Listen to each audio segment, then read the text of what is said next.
Hello दोस्तों, welcome to my YouTube channel. आप सभी का हमारे यूट्यूब चैनल में हार्दिक स्वागत एवं अभिनंदन है। आई होप आप सब अच्छे होंगे।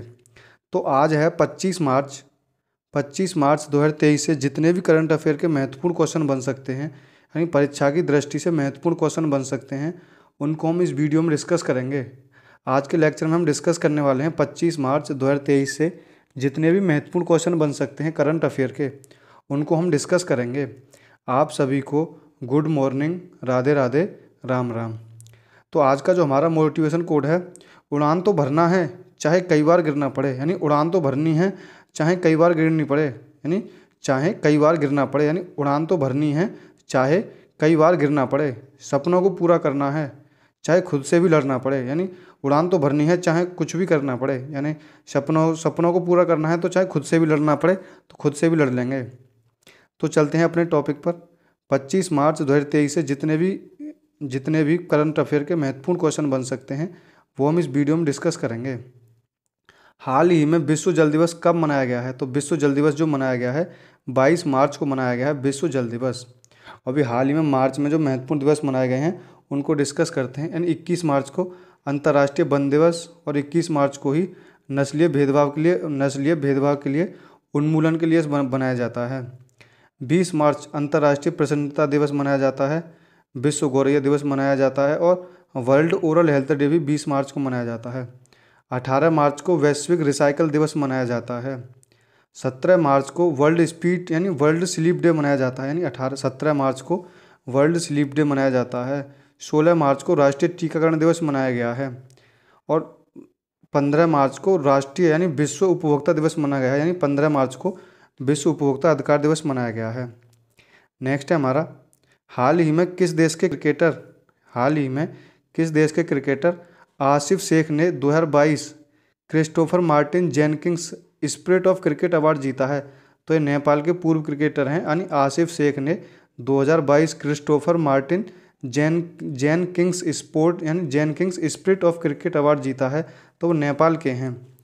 नेपाल के नए राष्ट्रपति रामचंद्र पौंडेला को चुने गए हैं, यानी नेपाल के जो नए राष्ट्रपति चुने गए हैं वो रामचंद्र पौंडेला चुने गए हैं। नेपाल संयुक्त राष्ट्र के शांति निर्माण आयोग का सदस्य बना है, यानी नेपाल जो है संयुक्त राष्ट्र के शांति निर्माण आयोग का सदस्य बना है।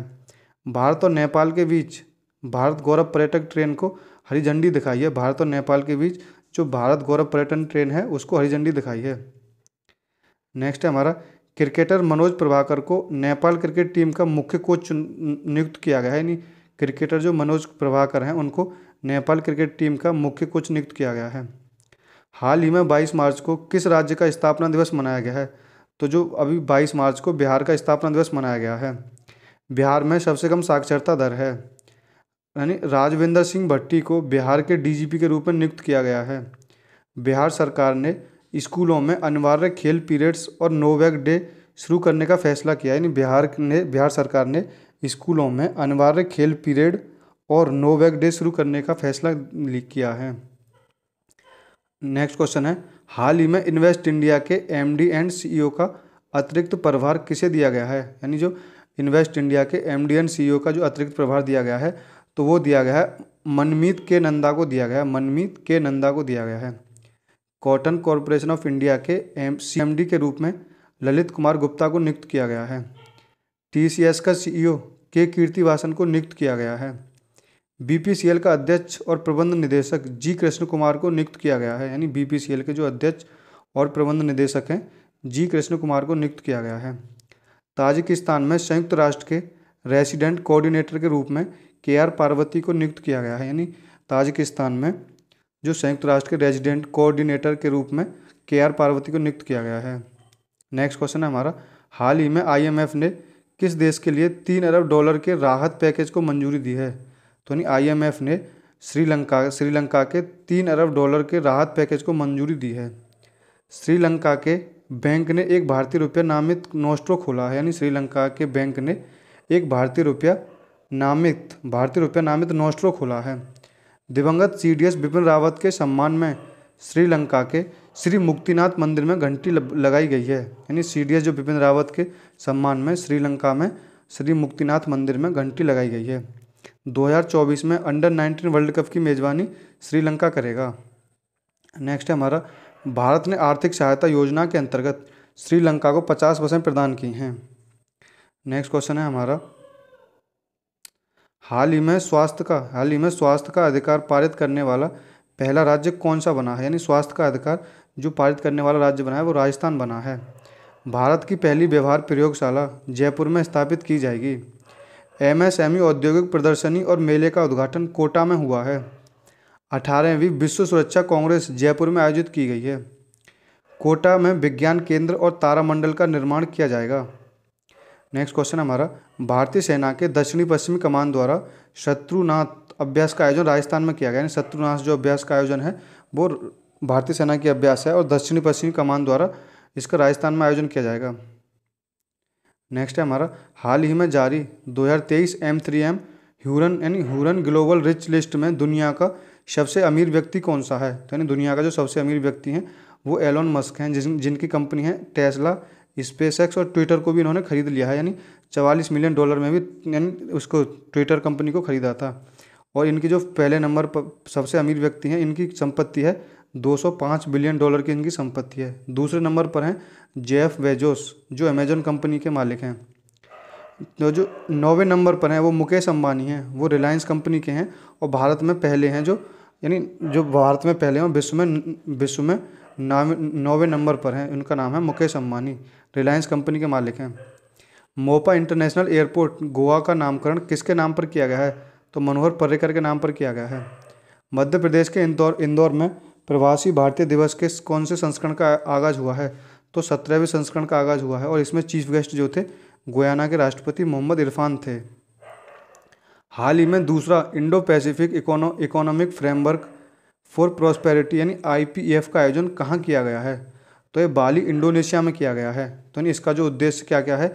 व्यापार, निवेश और साझेदारी को बढ़ाने के लिए इसका जो है दूसरा Indo Pacific economic framework for prosperity का आयोजन किया गया है। इसका उद्देश्य व्यापार को बढ़ाना, निवेश को बढ़ाना और साझेदारी को बढ़ाना है।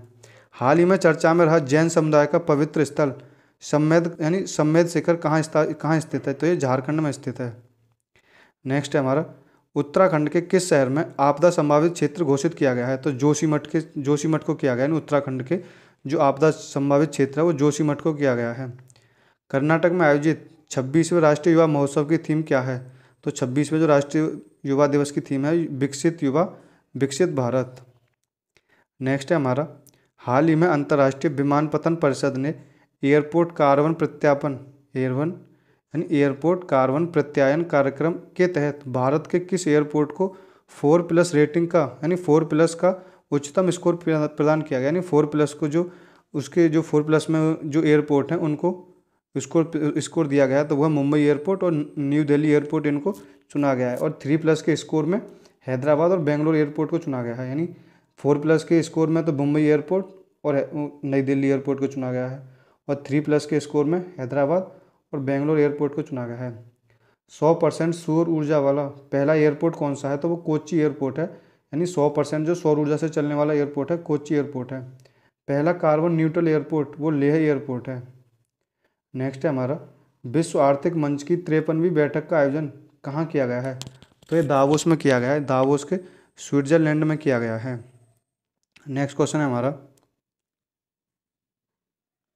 हाल ही में ग्रीन पोर्ट और शिपिंग में भारत के पहले राष्ट्रीय उत्कृष्टता केंद्र की स्थापना कहाँ की गई है? तो ये गुरुग्राम में की गई है। यानी गुरुग्राम में की गई है और ये जहाजरानी मंत्रालय द्वारा की गई है। अभी जो हाल ही में हमारे जहाजरानी जो मंत्री हैं वो सर्बानंद सोनोवाल इसके मंत्री हैं। श्री अन्न जो उत्कृष्टता केंद्र है वो हैदराबाद को बनाया गया है। SCO 2023 की बैठक ये इंडिया में हुई है। यानी 2023 की बैठक जो इंडिया में हो रही है और 2022 में जो बैठक हुई थी वो समरकंद उज्बेकिस्तान में हुई थी। यानी 2022 में जो बैठक हुई थी वो समरकंद उज्बेकिस्तान में हुई थी। और जो सांघाई सहयोग संगठन की जो सांस्कृतिक राजधानी है वो वाराणसी बनाई गई है। ये बहुत महत्वपूर्ण बन सकता है। यानी SCO की सांस्कृतिक राजधानी वाराणसी उत्तर प्रदेश बनाई गई है। साइक्लोन 1 अभ्यास भारत और मिस्र के बीच हुआ है और इसमें भारत में आयोजन कहाँ हुआ है? भारत में आयोजन राजस्थान में हुआ है इसका। तो ये थे हमारे आज के लेक्चर के क्वेश्चन। 25 मार्च 2023 से जितने भी करंट अफेयर के महत्वपूर्ण क्वेश्चन बन सकते थे हमने इस लेक्चर में डिस्कस किए हैं। आई होप आपको हमारा लेक्चर अच्छा लगा होगा। लेक्चर अच्छा लगा हो तो लाइक करें, कमेंट करें और ज़्यादा से ज़्यादा अपने दोस्तों में शेयर करें। और अभी तक हमारे चैनल पर नए हैं तो हमारे चैनल को सब्सक्राइब करें, बेल आइकन को क्लिक करें, जिससे कि आने वाली हर एक जानकारी, हर एक वीडियो का, हर एक लेक्चर का नोटिफिकेशन आपको समय अनुसार मिल सके। Thank you guys. जय हिंद, जय भारत।